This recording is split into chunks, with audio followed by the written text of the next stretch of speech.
నమస్తే మచ్చా అందరికి. చాలా రోజుల తర్వాత ఫ్రెండ్స్ తోటి డిన్నర్ ప్లాన్ చేసినాం నైట్. బయటికైతే వచ్చినాము. ఫుల్ చలి పెడుతుంది. జెర్సీ సిటీలో ఇండియన్ స్క్వేర్ కి అయితే వచ్చినాం అనమాట. ఈసారి బాగా ఆలోచించి కొత్త రెస్టారెంట్ ట్రై చేసినాము. పరివార్ డిలైట్ అని చెప్పి.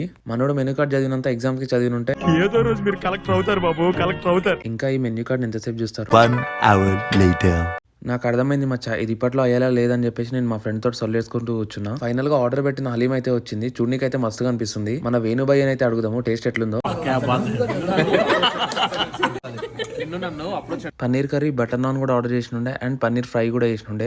పన్నీర్ ఫ్రై అయితే క్రేజీ ఉండే మచ్చా, అసలు లెమన్ పిండుకొని తింటే. అండ్ ఫైనల్ గా మండి కూడా వచ్చింది. చూడనీకి మస్తు అనిపిస్తుంది. పాపం వేణుభయ్య భయపడినట్టున్నట్టు ఫుడ్ చూసి మొత్తానికి మేమైతే తినడం స్టార్ట్ చేసినాము. ఆఫ్టర్ లాంగ్ టైం అసలు ఇక్కడ మండి దొరుకుతుందని అసలు ఎక్స్పెక్ట్ చేయలే. మస్తు ఉండే మండి టేస్ట్ కూడా. అండ్ హలీం గురించి చెప్పడం మర్చిపోయినా, మస్తు ఉండే హలీం కూడా. ఇంకా తెలుసు కదా, మనం ఫ్రెండ్స్ తోటి వచ్చినామంటే ఫుల్ ఫన్ ఉంటది, మస్తు మజా వస్తుంది, నవ్వులే నవ్వులు అనమాట. తినడం కంటే ఇదే ఎక్కువ ఉంటది. ఫుడ్ అయితే మస్తు ఉండే మచ్చా. మీరు ఇటు సైడ్ వచ్చినప్పుడు పరివార్ డిలైట్ అనే రెస్టారెంట్ అయితే ట్రై చేయండి.